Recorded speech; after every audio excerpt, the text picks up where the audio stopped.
The morning sun kissed the Manhattan skyline as Ethan Sterling's helicopter descended toward his corporate headquarters. At 34, he was America's youngest tech billionaire, with a face that belonged on magazine covers and an ego that barely fit in the city. The Sterling Technologies IPO had just made history, and Ethan's net worth had officially crossed into 12-digit territory. "Mr. Sterling, we're 5 minutes out," his pilot announced through the headset.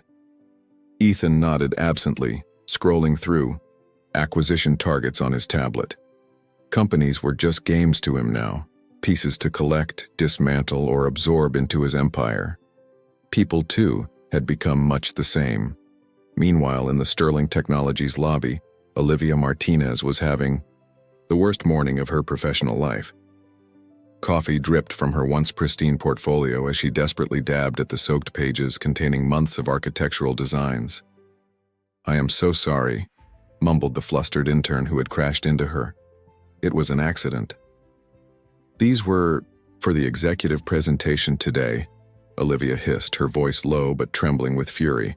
6 months of work potentially ruined moments before the biggest meeting of her career. As the daughter of a housekeeper who had sacrificed everything to put her through college, Olivia had fought her way into this prestigious architectural firm. Now, her chance to design Sterling Technologies' new sustainable headquarters, her dream project, was literally dissolving before her eyes. The universe, it seemed, had a cruel sense of humor. The lobby suddenly hushed. Ethan Sterling strode through the revolving doors, flanked by an entourage of assistants. Time seemed to slow as he crossed the marble floor, employees parting like the Red Sea. Olivia, still crouched on the floor gathering her damp papers, didn't notice the approaching billionaire, until his Italian leather shoes stopped inches from her fingertips. "Generally, I prefer my architectural plans not to double as beverage napkins," came a smooth, amused voice from above. She looked up slowly, mortification heating her cheeks. "Mr. Sterling, Save it," he interrupted, checking his watch. "My time is worth approximately $83,000 per minute. You've already spent 2. His eyes, a startling shade of blue, scanned her coffee-stained blouse and disheveled appearance with clinical detachment. Something in Olivia snapped. Years of being underestimated, of fighting twice as hard to be taken half as seriously, crystallized into a single moment of reckless courage. "Then you've just wasted $166,000 judging me instead of my work," she replied, rising to her full height, which still left her a head shorter than him. The coffee didn't touch the digital files. She pulled out her tablet miraculously unscathed and handed it to him with a steady hand. "These are my designs for your eco headquarters. They'll save you $30 million in energy costs over 10 years and win you every sustainability award on the planet." A strange expression flickered across Ethan's face, surprise perhaps, or curiosity. No one spoke to him this way. Ever. "Conference room, 5 minutes," he said, taking the tablet. Then to his assistant, "Find her something dry to wear." Ethan walked away. Olivia released the breath she'd been holding. Around her, the lobby buzzed with whispers. She had just stood up to Ethan Sterling, and survived. What she didn't know was that Ethan was already formulating a game in his mind. This fiery architect with coffee-stained plans had just become his newest plaything. He couldn't remember the last time anyone had challenged him so directly. It was refreshing. Like finding an unexpected opponent in a game he'd grown tired of always winning. Little did either know that their lives were about to collide in ways that would leave neither unchanged.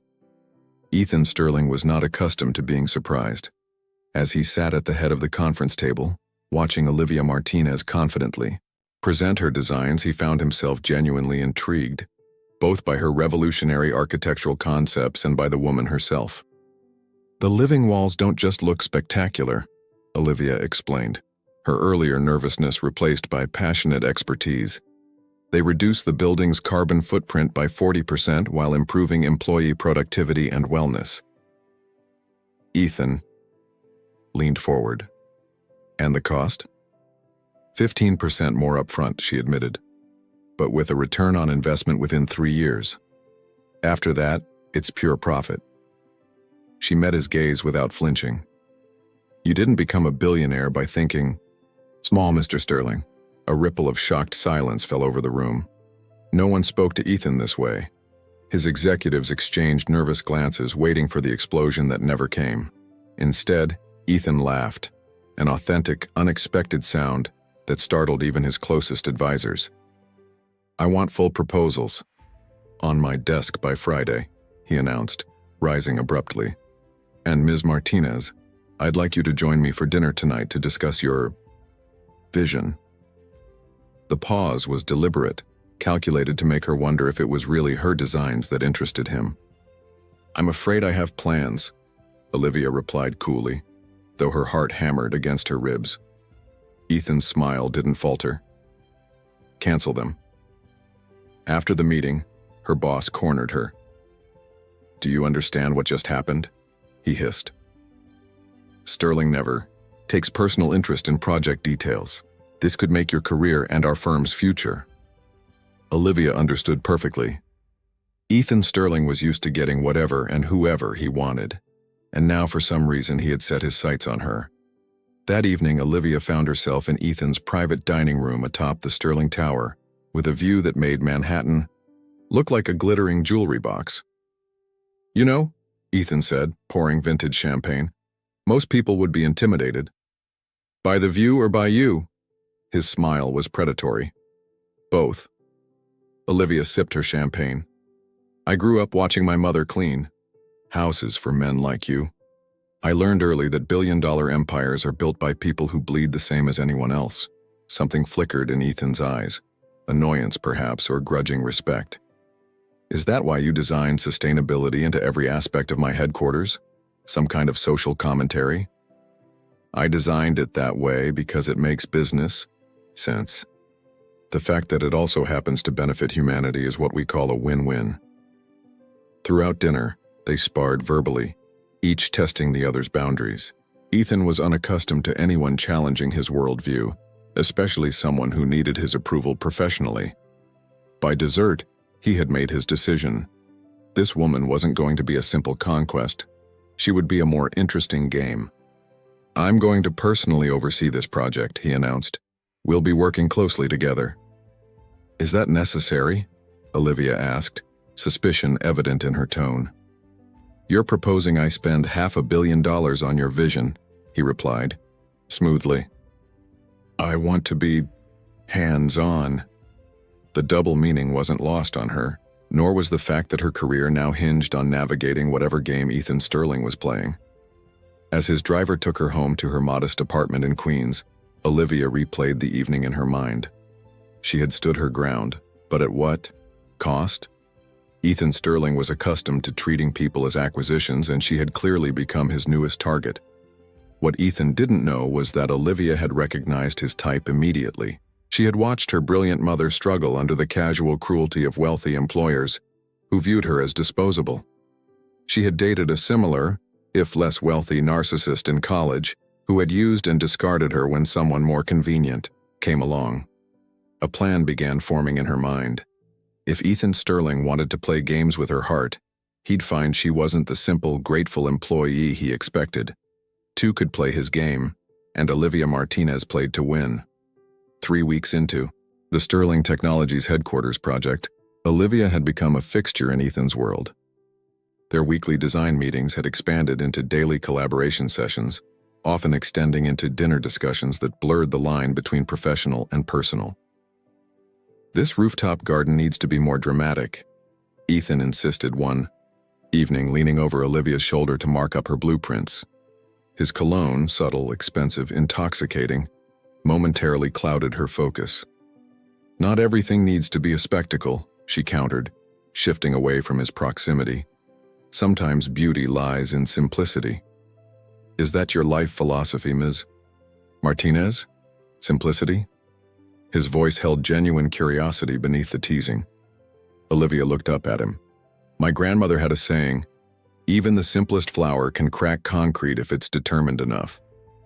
Something shifted in Ethan's expression, a moment of unexpected vulnerability quickly masked by his usual confident smile.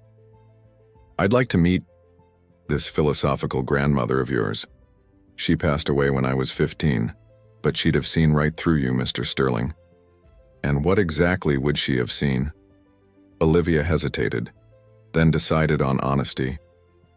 A man who builds towers to touch the sky but has forgotten how to keep his feet on the ground. Instead of the dismissive response she expected, Ethan fell silent, staring out at the Manhattan skyline. Maybe that's not entirely inaccurate, he finally admitted. The following Saturday, Olivia was shocked when Ethan appeared at her door, in jeans and a simple button-down, a far cry from his usual immaculate suits. "We're taking a field trip," he announced, "research for the project." Before she could protest, his driver had whisked them to Brooklyn, where they spent the day, exploring cutting-edge sustainable architecture installations. What surprised Olivia wasn't Ethan's knowledge, she expected that, but his genuine enthusiasm, untempered by his usual calculating facade. Over street tacos from a food truck, which Ethan claimed were the best in New York, he confessed, "I haven't done something like this, just wandered a city without an agenda, since before my first million." "So approximately a century ago?"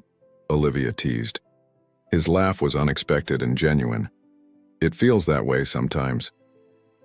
As dusk fell, they found themselves on a bench overlooking the East River, the Manhattan skyline glittering before them. "Why, architecture?" Ethan asked suddenly. Olivia considered the question. "I grew up in other people's houses, beautiful homes my mother cleaned but could never afford. I wanted to create spaces that made people feel something, that lasted beyond me.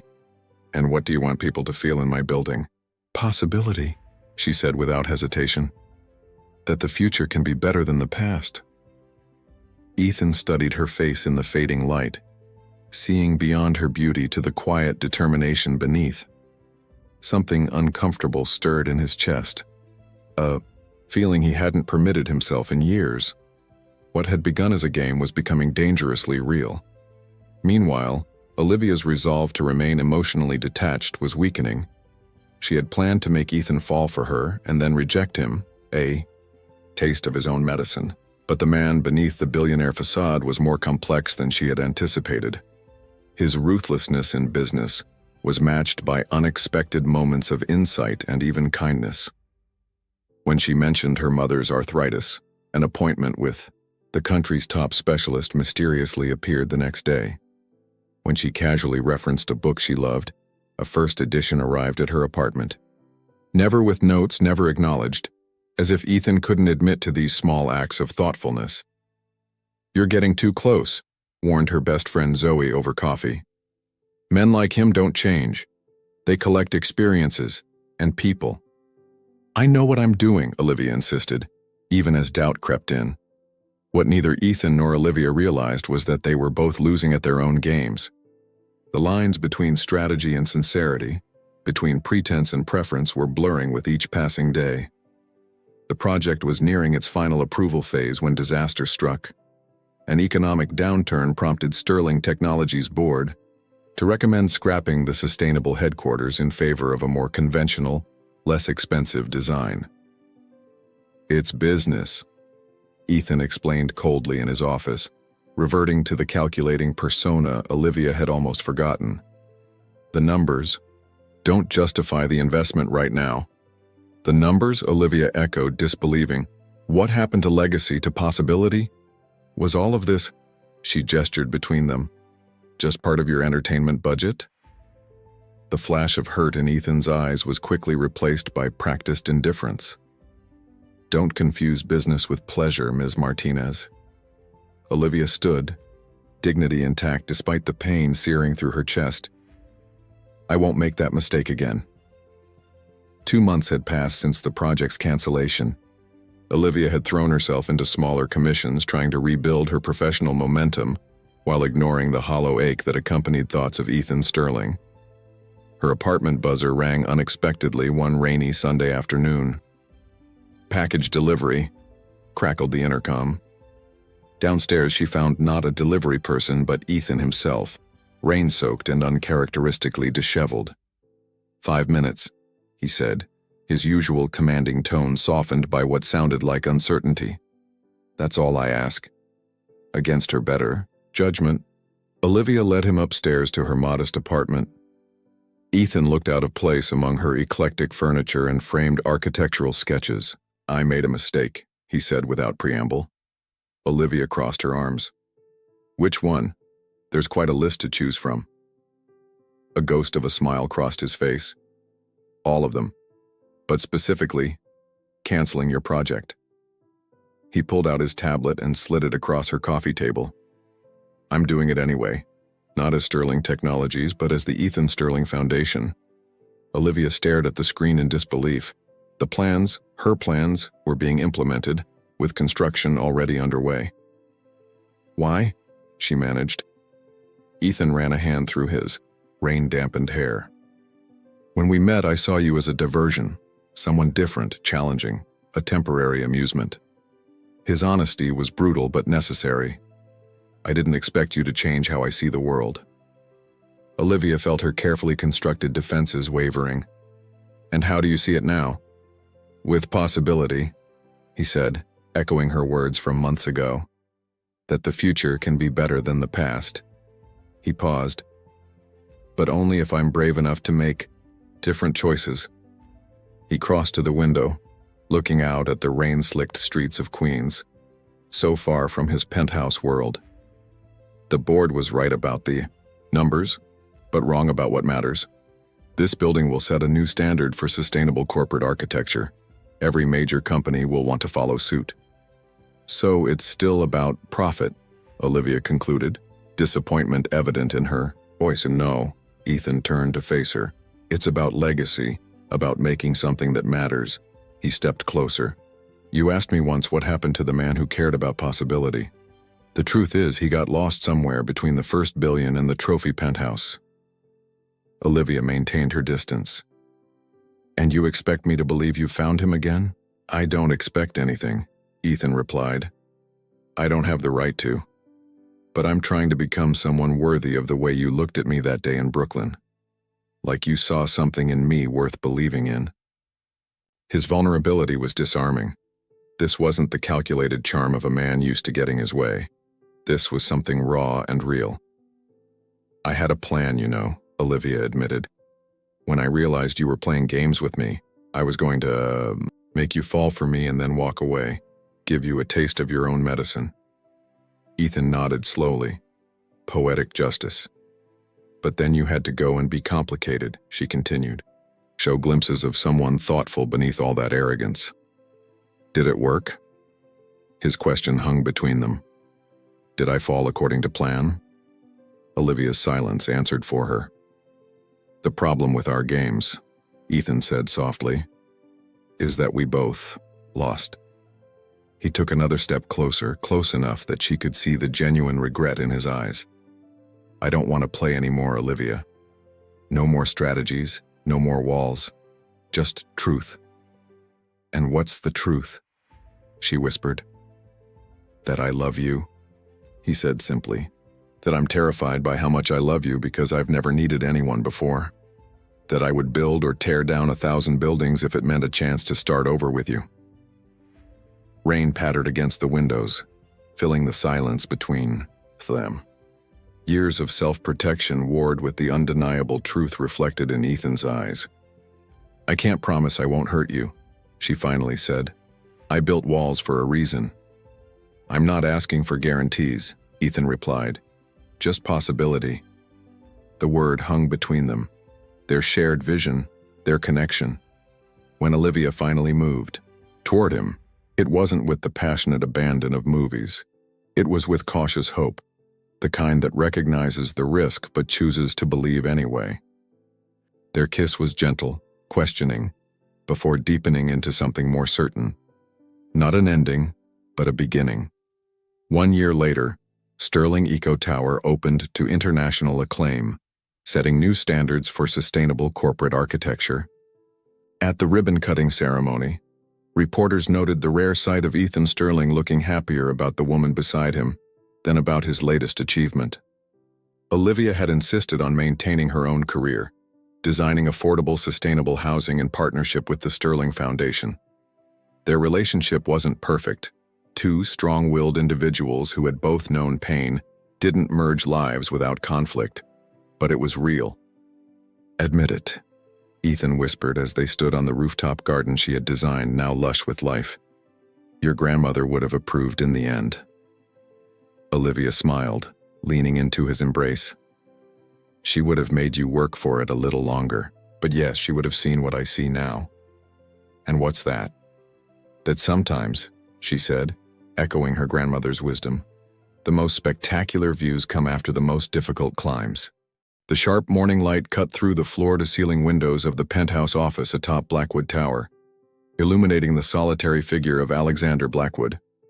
At 35, Alexander had amassed a fortune that most could only dream of, but behind his steel blue eyes lay a profound emptiness that no amount of money could fill. "The quarterly reports look excellent, Mr. Blackwood," his assistant Margot said as she placed a stack of papers on his pristine desk. "The board is thrilled with the new sustainable energy initiative." Alexander barely nodded, his mind already drifting to the endless meetings that would fill his day. Another day, another billion. The thought brought no joy. "Also, don't forget the charity gala tonight," Margot added, her efficiency unwavering. "Your speech is prepared." The charity, his mother's legacy project, the one thing he couldn't delegate. The Blackwood Foundation had built hospitals across developing nations, funded education for underprivileged children, and supported countless other causes. It was the only part of his empire that still felt meaningful. "Thank you, Margot," he said, dismissing her with a polite smile that didn't reach his eyes. Across town, Elena Rodriguez rushed through the crowded streets of downtown, clutching a portfolio of sketches. At 28, her dreams of becoming a renowned fashion designer had been replaced by the harsh reality of 3 part-time jobs and mounting medical bills for her grandmother. "Excuse me, I'm so sorry. Running late," she called out as she weaved through pedestrians. Her interview at Vogue Boutique was in 15 minutes, and this opportunity could change everything. The boutique owner had seen her work at a small exhibition and had offered her an interview for a junior designer position. The salary would mean she could finally quit her night job and spend more time with her grandmother. The crossing light turned red, but Elena saw her chance and darted into the street. The screech of tires made her heart stop.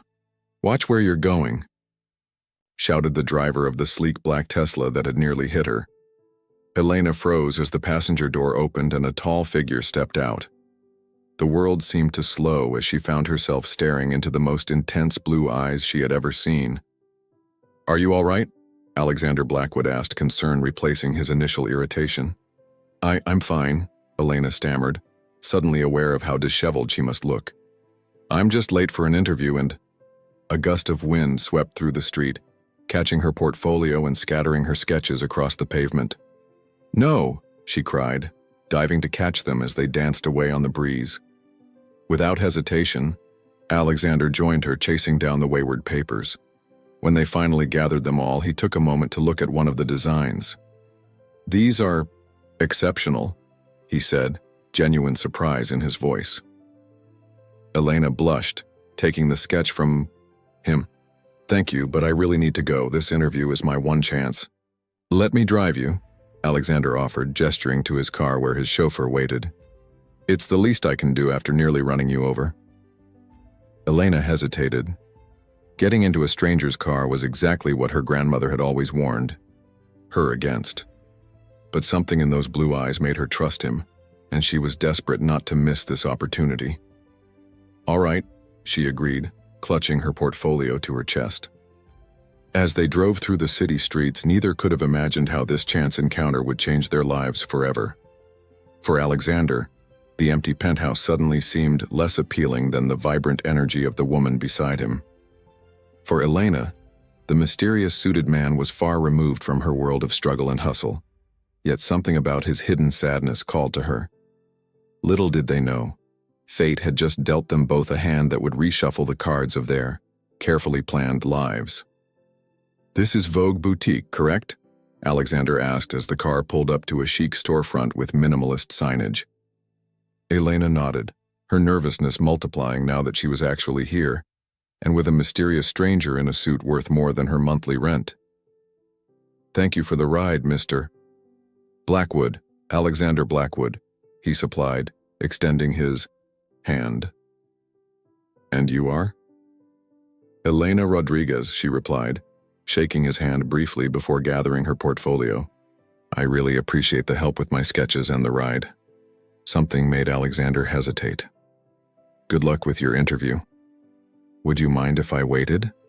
Perhaps we could grab coffee afterward. I'd love to hear more about your designs." Elena's eyes widened with surprise.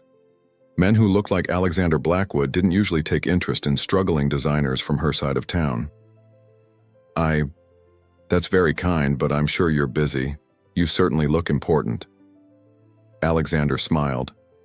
The first genuine smile he'd felt in months. "Important is relative, I'll wait." Inside the boutique, Elena's interview was going well until the owner, Vivian, mentioned the starting salary. It was barely enough to cover Elena's rent, let alone her grandmother's medications. "Is there any room for negotiation?" Elena asked timidly. Vivian's expression hardened. "For someone with your experience level, this is generous. There are dozens of talented designers who would jump at this opportunity." Elena swallowed her pride. "Of course, I understand." When Elena emerged from the boutique 30 minutes later, Alexander was leaning against his car, scrolling through his phone. He looked up, his expression brightening. "How did it go?" "I got the job," Elena said, trying to sound enthusiastic. "That's wonderful. Coffee to celebrate?" They found a small cafe around the corner, nothing like the high-end establishments Alexander frequented, but it had a charm he found refreshing. Over lattes, Elena reluctantly shared her dilemma. "The position is incredible, but the pay... My grandmother needs specialized care and I already work 2 other jobs. I just don't see how I can make it work." Alexander listened intently, struck by her resilience. Here was someone with genuine talent, working herself to exhaustion just to stay afloat, while he had more money than he could spend in 10 lifetimes. "What if I told you I might have a solution?" he said carefully. Elena's expression grew guarded. She'd heard enough solutions from well-dressed men to last a lifetime. "What kind of solution?" "The Blackwood Foundation is hosting a charity gala tonight. We auction artwork to raise funds for various causes," Alexander explained, watching her eyes widen at the mention of his family name. "We could auction some of your designs. If they sell well, it could give you the financial cushion you need." "You're that Blackwood?" Elena gasped. "The tech billionaire." Alexander winced slightly. He hated being reduced to his net worth. "Among other things." Elena's mind raced. Was this real? "Why would you help me? You don't even know me." "Consider it an investment in talent," he said, though he wasn't being entirely truthful. Something about Elena intrigued him. Her passion, her determination, her complete disinterest in his wealth. It was refreshingly genuine in his world of sycophants and social climbers. That evening, Elena found herself in a borrowed gown, courtesy of Vivian, who nearly fainted when Elena mentioned the Blackwood Gala, clutching a portfolio of her best work. The ballroom of the Grand Metropolitan Hotel sparkled with wealth and privilege, a world Elena had only glimpsed in magazines. "Just breathe," Alexander whispered as he guided her through the crowd. "They're just people with expensive watches." Elena laughed despite her nerves. "Says the man with a watch that probably costs more than my car." "Bold of you to assume I only have one watch," he teased, and Elena was surprised to find herself relaxing. The auction exceeded all expectations. Elena's designs sparked a bidding war between fashion industry titans, ultimately selling for an amount that made her knees weak. As the night wound down, she found herself on the terrace with Alexander, the city lights twinkling below. "I can't believe this is happening," she said softly. "You've changed my life in a single day." Alexander shook his head. "Your talent did that. I just provided the stage." Their eyes met, and for a moment the vast differences in their world seemed to vanish. Then Alexander's phone buzzed, a reminder of the corporate empire that never slept. "I should go," Elena said quickly, suddenly aware of how out of place she was in his world. Thank you for everything, Mr. Blackwood. As she turned to leave, Alexander caught her hand. Have dinner with me tomorrow? Elena hesitated, her grandmother's voice in her head warning about men with too much power and money. But there was something vulnerable in Alexander's eyes that made her nod. Okay. One dinner. Neither realized that one dinner would be the beginning of a journey that would challenge everything they thought they knew about love, wealth, and what truly matters in life.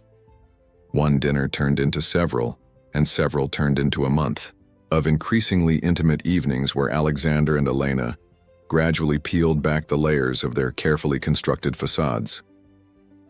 For their fifth date, Alexander surprised Elena by cooking dinner himself in his penthouse, a disaster that ended with them ordering pizza and eating it on his balcony, overlooking the glittering cityscape. I can't believe a man who runs a multi-billion-dollar empire can't make pasta without setting off the smoke alarm, Elena teased, licking tomato sauce from her fingers in a way that made Alexander's heart race. My talents lie elsewhere, he defended with a playful smirk. Though I'm beginning to question what those are exactly. Elena's laughter faded as she gazed at the city below. It's strange being up here. From this height, all the problems down there seem so small. Alexander studied her profile in the moonlight.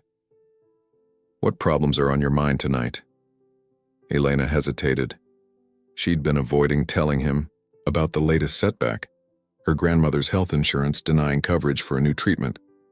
It's nothing. Elena, he said softly, taking her hand. Talk to me. When she reluctantly explained, Alexander's immediate response was to reach for his checkbook, a gesture that made Elena pull away. I don't want your money, Alexander, she said firmly. That's not why I'm seeing you. I know that, he assured her, recognizing his misstep. But I have resources that could help. Would you deny your grandmother treatment because of pride? Elena's eyes flashed. It's not about pride. It's about balance. I can't be the woman who falls for a billionaire and suddenly all her problems disappear. That's not real life. Is that what's happening here? Alexander asked, his voice deliberately casual despite the hammering of his heart. You're falling for me? The tension dissolved as Elena's cheeks flushed. I might be, she admitted quietly, and that terrifies me. Why? Because people like me don't end up with people like you.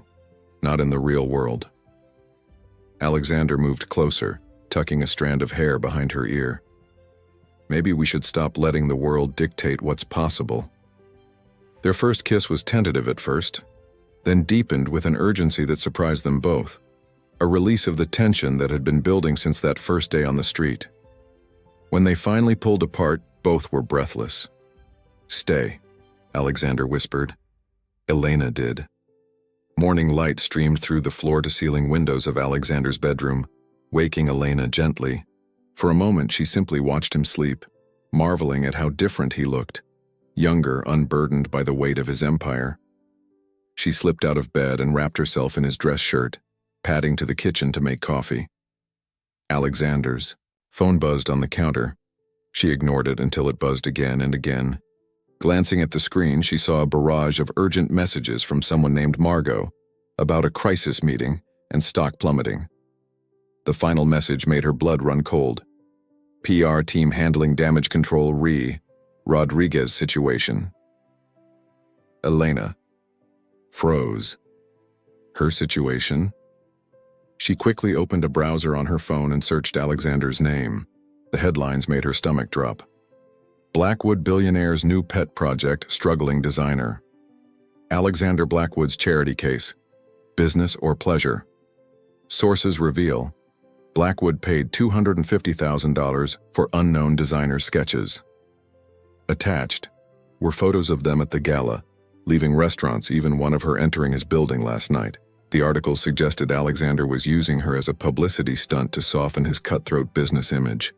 Worse, they implied her success was bought, not earned. When Alexander emerged from the bedroom, he found Elena fully dressed, tears streaming down her face.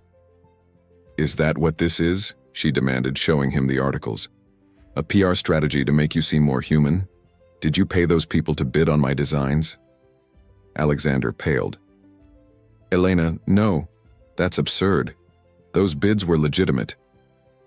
Were they? Because according to this, Margot arranged everything. She held up his still buzzing phone. Your Rodriguez situation is having quite an impact on your stock price. This is completely twisted, Alexander insisted, reaching for her. You have to believe me. What we have is real. Elena stepped back. I don't know what's real anymore. I need space to think. Elena, please. I trusted you, she whispered. Do you have any idea what it took for someone like me to trust someone like you? Before he could respond, she was gone, leaving Alexander standing alone in his vast penthouse that suddenly felt emptier than ever. The following week was agony for them both.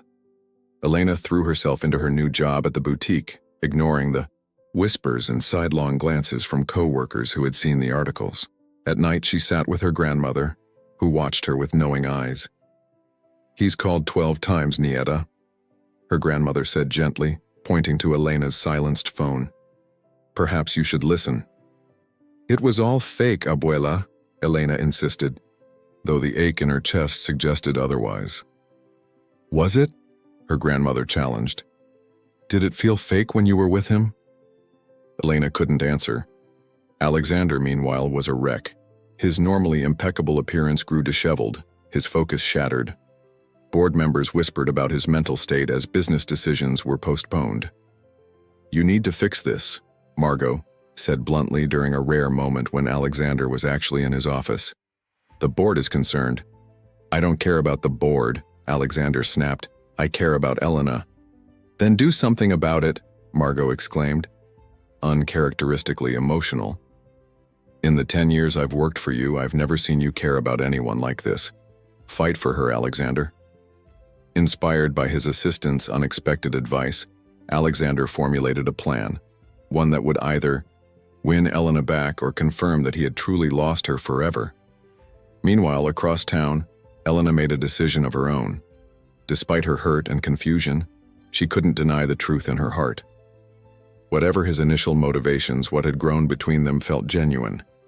She needed to hear his side of the story, to give him a chance to explain. As she gathered her courage to call him, fate intervened in the form of a severe thunderstorm that knocked out power across her neighborhood. With her phone dead and the streets flooding, Elena found herself trapped in her apartment, unaware that Alexander was at that very moment implementing his grand gesture, one that would change both their lives forever. The storm that had trapped Elena in her apartment raged through the night, but it was nothing compared to the tempest in her heart. By morning, when the power finally returned, she turned on her recharged phone to find 37 missed calls from Alexander and a flood of text messages that grew increasingly desperate. The last one, sent just an hour ago, was simply, "I'm coming to you." Elena barely had time to process this when a commotion erupted outside her building. Looking through her rain-spattered window, she gasped at the sight below. There stood Alexander, Blackwood, billionaire CEO, notorious recluse, and the man who had stolen her heart, completely drenched in the pouring rain, holding an enormous hand-painted sign that read, "No PR strategy, just love." Surrounding him was a crowd of curious onlookers and paparazzi, their cameras flashing incessantly. Alexander ignored them all, his eyes fixed on her window. "Alexander, what are you doing?" Elena called out after rushing to open the window, rain immediately pelting her face. "Making a fool of myself," he shouted back, a lopsided grin breaking through his solemn expression. "I'm told it's what people do when they're in love." Elena's heart skipped a beat. "You're going to catch pneumonia." "Then let me in," he called back, the crowd around him growing by the minute. When Elena reached the building's entrance, she found not just Alexander, but a group of elderly women from her building clustered around him, offering towels and hot coffee. "Your young man is very persistent," her neighbor Mrs. Gonzalez whispered with a wink. "He's been here since dawn, refusing to leave until you spoke to him." Elena approached cautiously, still guarded, despite the flutter in her chest. "What is all this, Alexander?" He stepped forward, water dripping from his expensive but thoroughly ruined suit. "The truth," he said simply. "No publicists, no corporate strategy, no handlers. Just me, Alexander, telling Elena that I've fallen completely in love with her." "But the articles were tabloid garbage," he finished firmly. "I never orchestrated anything. Those bids at the auction were legitimate. Your work is extraordinary. The Rodriguez situation Margot mentioned was about damage control for you, not me. I was worried about how those false stories would affect your reputation." Elena studied his face, searching for any sign of deception. All she found was raw vulnerability that no billionaire CEO would willingly display in public unless he was telling the truth. "You could have explained this over the phone," she said, fighting a smile. "Would you have believed me?" When she didn't answer, he continued, "Besides, I needed to do something dramatic enough to prove I don't care what anyone thinks." He gestured to the crowd and cameras. "Well, except you. I care very much what you think." Mrs. Gonzalez nudged Elena. "Nina, if you don't kiss this man right now, I will." That broke the tension, and Elena laughed, the sound like music to Alexander's ears. She stepped closer, her hand coming up to touch his face. "I've missed you," she admitted quietly. His arms enveloped her, and as their lips met, the crowd around them erupted in cheers and applause. For once, neither of them cared who was watching. Later that evening, after Alexander had changed into dry clothes, borrowed from Elena's neighbor's son and comically mismatched, they sat in her tiny kitchen while her grandmother made them hot chocolate, treating the billionaire exactly as she would any of Elena's friends. "So," Elena's grandmother said, eyeing Alexander shrewdly, "what are your intentions with my granddaughter?" Alexander met her gaze without hesitation. "To love her, support her dreams, and never again let her doubt how much she means to me." "And your fancy business?" the old woman pressed. "Your big important meetings?" "Still there," Alexander admitted honestly. "But not more important than Elena. I've spent my entire life building an empire I don't even enjoy. She makes me remember why any of it matters." Elena's grandmother nodded approvingly before turning to Elena. "And you, Nieta? What do you want?" Elena looked at Alexander. This man who had crashed into her life as unexpectedly as his car had nearly crashed into her on that fateful day. "I want to stop being afraid of happiness," she said softly. "I want to believe that love can bridge any gap, even one as wide as ours." "It can," her grandmother assured her, patting her hand, "with work, honesty, and compromise." 3 months later, Elena moved into Alexander's penthouse, but on her terms. She insisted on keeping her job at the boutique, contributing to household expenses in a way that felt meaningful to her, and transforming one of the spare bedrooms into a studio where she could create without feeling indebted. Alexander, meanwhile, shocked the business world by restructuring his company to prioritize humanitarian initiatives. The Blackwood Foundation expanded dramatically, with Elena joining its board and bringing fresh perspective to its outreach programs. Her grandmother moved into a comfortable apartment nearby, stubbornly refusing anything more lavish despite Alexander's offers. "I raised my granddaughter to stand on her own feet," she declared. "I will do the same." 1 year after their first meeting, Alexander and Elena stood on the rooftop garden he had built for her atop Blackwood Tower, a little piece of her world integrated into his. As the sun set over the city where their vastly different lives had collided, Alexander dropped to one knee. "When I nearly hit you with my car that day, I never imagined you would end up hitting me so much harder. Right here," he said, pointing to his heart. "You crashed through all my defenses, all my careful plans. You made me question everything I thought I knew about success and happiness." Elena's eyes filled with tears as he continued. "I don't want to be the lonely billionaire anymore. I want to be the man who comes home to you every night, who builds a life with you, who grows old arguing with you about whether I'm spending too much on birthday gifts." He opened a small velvet box to reveal not the massive diamond one might expect, but a delicate vintage ring that had belonged to his mother. "Elena Rodriguez, will you marry me?" "Yes," she whispered without hesitation. 1,000 times, yes. As they sealed their promise with a kiss, the city lights twinkled below like stars, witnesses to a love that had defied odds, bridged worlds, and reminded them both that the greatest fortune of all is finding someone who sees you for exactly who you are. 6 months later, they married in a ceremony that blended both their worlds, elegant yet warm, sophisticated yet down-to-earth. Margot served as Alexander's best woman, while Elena's grandmother walked her down the aisle. In the years that followed, Elena's design career flourished on its own merits, and Alexander found joy and work-life balance he'd never thought possible. Together, they used their resources and platform to help other talented individuals overcome financial barriers to success, creating scholarship programs and small business grants that changed countless lives. And on quiet evenings, they would sometimes reminisce about that rainy day when Alexander stood outside her building, proving that sometimes the greatest act of courage is simply showing up, vulnerable and true for the person you love. The screeching of tires on wet asphalt pierced the morning air as a sleek, midnight blue Aston Martin swerved to avoid a delivery truck that had suddenly pulled out from a side street. Inside the luxury vehicle, Alexander Xander Blackwood, 34-year-old, tech mogul and recently crowned Manhattan's most eligible bachelor by Finance Monthly, gripped the steering wheel, his heart hammering against his ribcage. "That was too close," he muttered, adjusting his titanium watch worth more than most people's annual salary. Rain pounded against the windshield as he pulled into the first available parking spot. Xander needed caffeine, desperately. 3 consecutive, all-nighters finalizing the acquisition of his biggest competitor had left him running on fumes. His eyes landed on a modest establishment across the street, Sunrise Diner. Inside the diner, 27-year-old Mia Rodriguez was having the morning shift from hell. The coffee machine had broken down, they were short-staffed, and her manager had just called to say he wouldn't be coming in because his kids were sick. "Order up for table 5, shouted Carlo, the elderly cook who had been with the diner since before Mia was born.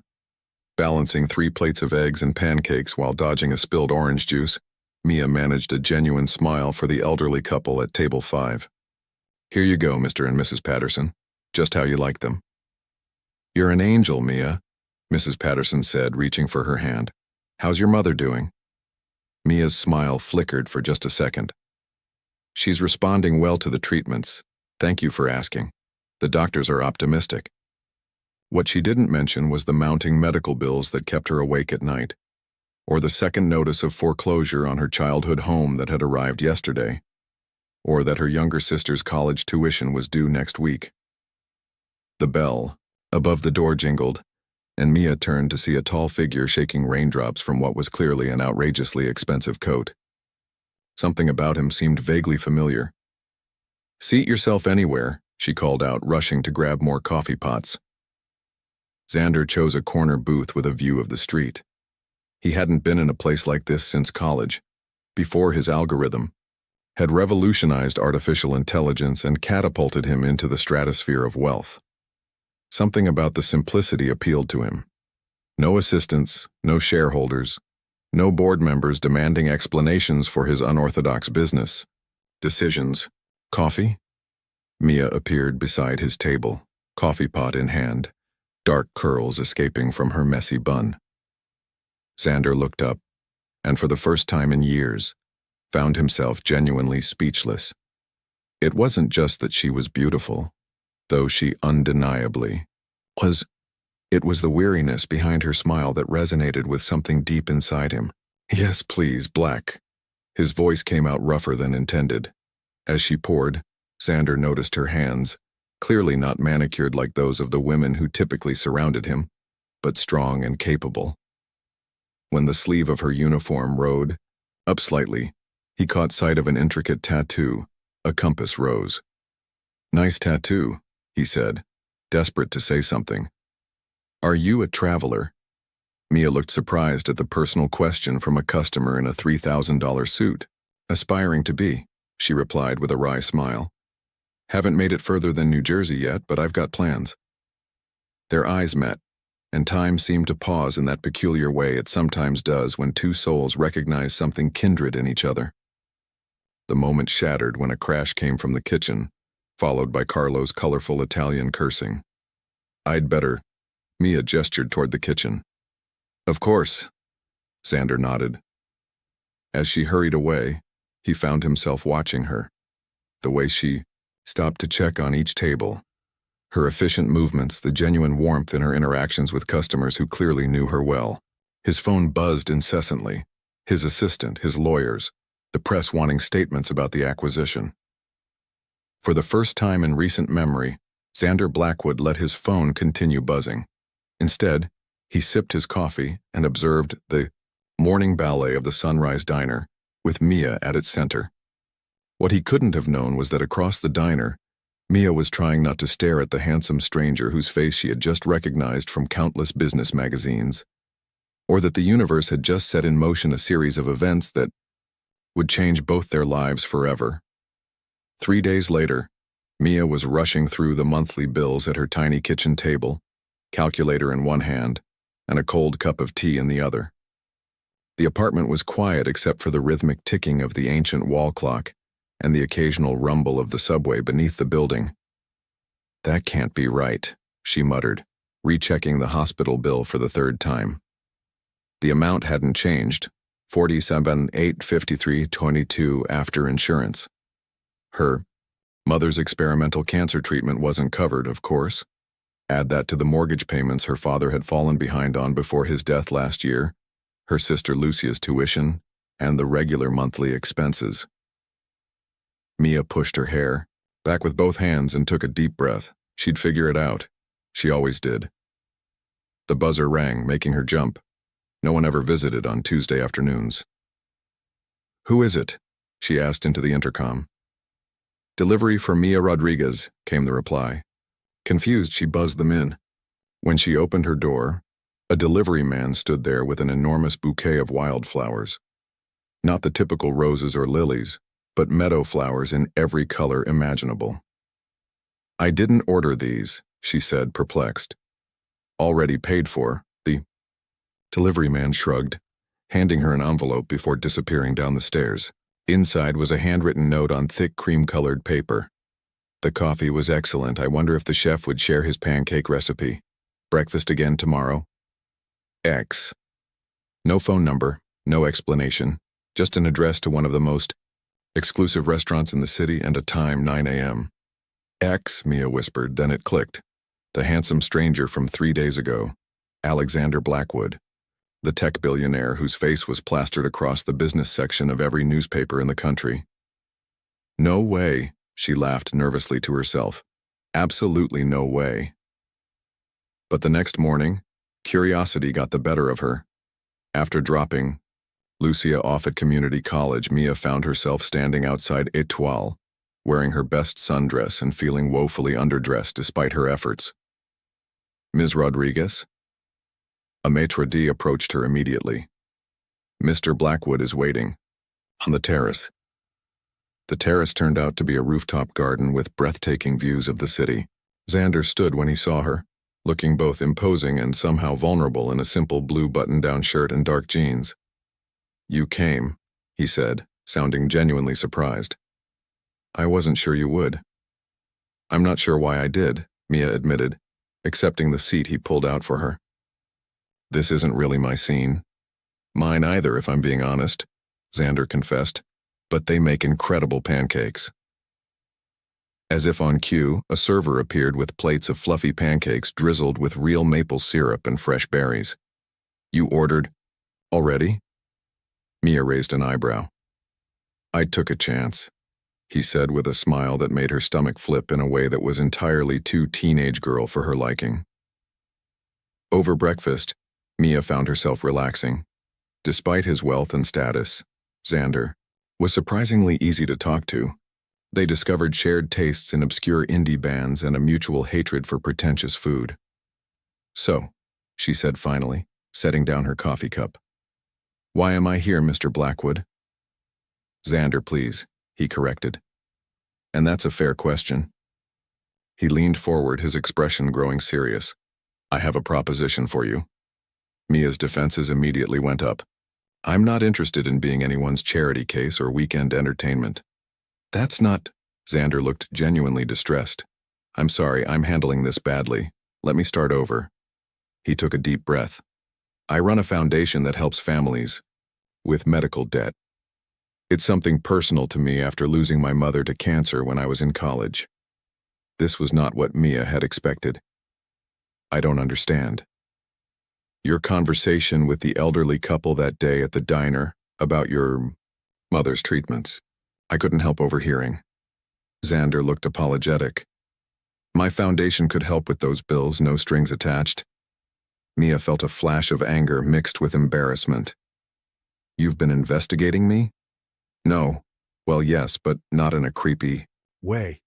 Xander stumbled over his words. That sounds terrible. What I mean is, the foundation has a process. We verify need before offering assistance. So I'm just another case file? Mia stood up, grabbing her purse. No. Xander stood too, looking panicked. This isn't coming out right at all. The truth is, I haven't been able to stop thinking about you since that day at the diner. The foundation is real. The help is real. But I also selfishly wanted to see you again. Mia hesitated, conflicted. This man could solve her family's financial problems with what amounted to pocket change for him. But accepting help had never been easy for her. I don't need your pity, she said quietly. It's not pity, Xander replied, his voice equally soft. It's admiration. You work harder than anyone I've ever met. You care for your family with everything you have. That's rare in my world. Their eyes locked, and Mia felt something shift between them, a recognition that went beyond their different circumstances. One condition, she said finally. I work it off. I don't know how, but I will. A slow smile spread across Xander's. Forsa. Actually, I might have just the thing. How do you feel about event planning? Event planning? Mia blinked, confused by the change in direction. I'm hosting a charity gala for the foundation in 3 weeks, Xander explained, his enthusiasm growing. My assistant just quit, and I'm drowning in details. You clearly know how to handle chaos and multiple demands. I'm a waitress, not an event planner, Mia pointed out. You're efficient, personable, and clearly good at managing difficult people, Xander countered. I've seen you handle 4 tables while dealing with a grumpy cook and maintaining a smile. That's more impressive than any resume. Mia couldn't help but laugh at his earnestness. You're serious? Completely, Xander nodded. It's a paid position with benefits. The foundation covers your mother's medical expenses regardless of whether you take the job. Those are separate things. As the morning sun bathed the terrace in golden light, Mia found herself at a crossroads. She could walk away from this bizarre encounter and continue struggling alone, or she could take a chance on the unexpected opportunity this enigmatic billionaire was offering. When do I start? She heard herself ask. The relief and joy on Xander's face was worth the leap of faith. Neither of them realized that across the restaurant, a woman in dark sunglasses was taking pictures of them on her phone, a woman whose venomous expression promised trouble ahead. 2 weeks into her new job, Mia still couldn't believe her life had taken such a dramatic turn. Her mother had been transferred to a top oncology center, her sister's tuition was paid in full, and the foreclosure notices had stopped arriving. But the most unexpected change was her growing closeness with Xander. No, absolutely not, Mia said firmly, standing in the middle of Xander's penthouse office. We are not serving caviar popsicles at a fundraiser for medical debt relief. Do you want to look completely tone-deaf? Xander's executive team exchanged nervous glances. No one spoke to Alexander Blackwood that way, except Mia, apparently. To everyone's surprise, Xander burst out laughing. You're right. It was a terrible suggestion. He turned to his team. Mia has final say on all event details. Are we clear? The gala was only a week away, and against all odds, preparations were coming together beautifully. Mia had transformed Xander's vague concept into a coherent, meaningful event that would genuinely connect with donors while highlighting the foundation's mission. You need to go home, Xander said later that evening, finding Mia still at her desk at 9 o'clock. You've been here for 14 hours. Says the man who probably sleeps 3 hours a night, Mia retorted without looking up from her laptop. That's different. I'm a hopeless workaholic with no personal life. And what exactly do you think I am? Mia finally looked up, a hint of a smile playing at her lips. Their eyes met, and that now familiar current passed between them, a mixture of challenge, respect, and something deeper neither was ready to name. Come on, Xander said suddenly, closing her laptop. I want to show you something. I have at least 20 emails to answer, Mia protested. They'll still be there tomorrow. Trust me on this. Curiosity won out, and soon they were in Xander's private elevator heading to the roof. When the doors opened, Mia gasped. The rooftop had been transformed into a miniature drive-in movie theater, complete with a large screen, one comfortable-looking car-seat sofa, and a projector. What is this? She asked, enchanted despite herself. You mentioned you loved old movies but never had time to see them anymore, Xander said, suddenly looking a bit uncertain. I thought maybe you built a private cinema because I mentioned liking old movies? Mia was incredulous. When you say it like that, it sounds excessive. Xander ran a hand through his hair, looking embarrassed. It's just, when was the last time you did something just for fun? Mia couldn't actually remember. I had them set up Roman Holiday, Xander continued. You said it was your mom's favorite and you'd never seen it. The gesture was so unexpectedly thoughtful that Mia felt a lump form in her throat. No one had ever paid such close attention to the small details she shared. There's popcorn, he added hopefully, pointing to an old-fashioned popcorn machine. You're not at all what people say about you, Mia said softly. Xander's expression turned guarded. What do people say? That you're ruthless, cold, calculating. Mia stepped closer to him. But that's not the man who remembers his assistant's coffee order and asks about her dog, or who notices when the janitor's daughter graduates and sends flowers, or who builds a rooftop cinema for a girl who likes old movies. Maybe I'm only that way with you, Xander admitted, his voice low. The air between them charged with possibility. For a moment, Mia thought he might kiss her, and more surprisingly, she realized she wanted him to. Instead, Xander's phone rang shrilly. He grimaced, checking the screen. I have to take this. It's Tokyo, I'm sorry. Go. Mia smiled understandingly. I'll watch the beginning. Join me when you can. An hour later, Xander finally returned to find Mia curled up on the car-seat sofa, completely absorbed in the movie. Without a word, he sat beside her, careful to maintain a respectful distance. Without looking away from the screen, Mia shifted over and rested her head against his shoulder. Slowly, cautiously, Xander's arm came around her. This is unprofessional, Mia murmured, though she didn't move away. Completely, Xander agreed. I should maintain better boundaries. Absolutely. I'm serious, she insisted, though she nestled closer. I know, he said softly, his breath warm against her hair. We should talk about it. Tomorrow, Mia decided. Tonight, I just want to watch the movie. Tomorrow, Xander agreed. But tomorrow brought chaos. Mia arrived at the office to find Xander in a heated argument with a striking blonde woman whose face seemed vaguely familiar. You can't just replace me with some diner waitress, the woman was shouting as Mia walked in.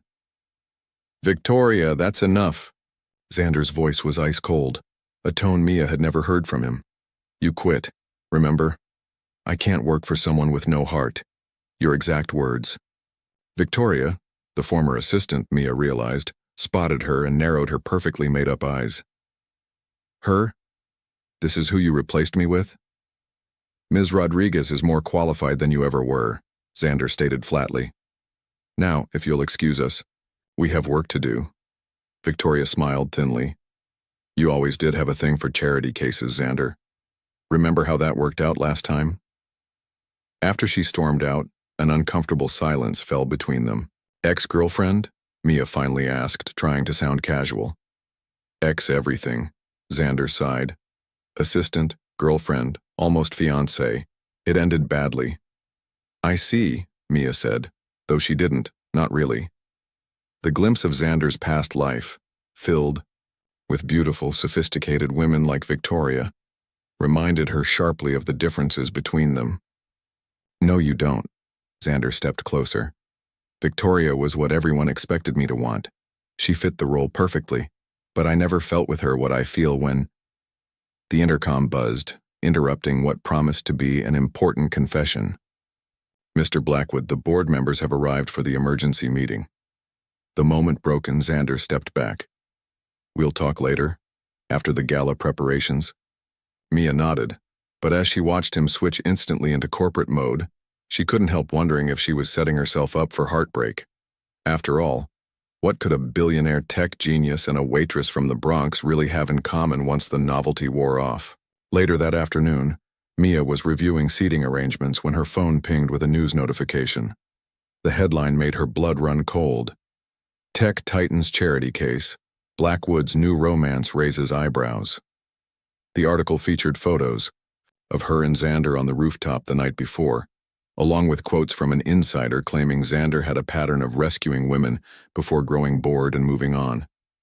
As she stared at the screen in disbelief, another text came through, this one from her sister Lucia. Mom's seeing this too. What's going on, Mia? The night of the gala arrived with a flurry of activity. Mia had barely spoken to Xander in the 3 days since the tabloid article broke. She'd thrown herself into finalizing the event details, determined to fulfill her professional obligations despite the personal turmoil. Her mother had been surprisingly understanding. People will always talk, Mija, she'd said during Mia's brief visit to the hospital. The question is, does he make you happy? Mia hadn't answered. How could she when she wasn't sure herself? Now, standing at the entrance of the grand ballroom in a midnight blue gown, Xander had insisted on having designed for her. It's a work expense. You're representing the foundation.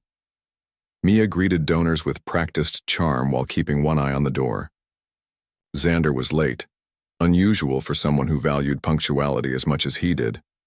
When he finally appeared, Mia nearly dropped her tablet. He looked exhausted, with dark circles under his eyes, but devastatingly handsome in his tuxedo. Their eyes met across the room, and for a moment everything else faded. Then Victoria appeared at his side, perfect in a red designer gown, her arm possessively linked through his. Mia felt the floor shift beneath her. Of course, the tabloid stories had threatened the foundation's reputation. Xander was just doing damage control by reverting to his expected lifestyle. The brief fantasy Mia had allowed herself, that maybe, just maybe, their worlds could combine, crumbled. Ms. Rodriguez? A server approached her. Mr. Blackwood asked to see you in the East Terrace, immediately. Steeling herself, Mia made her way through the crowd. She would be professional. She would hand over her notes for the evening, thank him for the opportunity, and walk away with her dignity intact. The East Terrace was empty except for Xander, who stood alone at the balustrade, staring out at the city lights. Victoria looks lovely, Mia said by way of greeting, proud of how steady her voice sounded. Xander turned, surprise evident in his expression. Victoria is here as a guest of the board chairman, not with me. Oh, Mia faltered. The way she was holding your arm, I thought.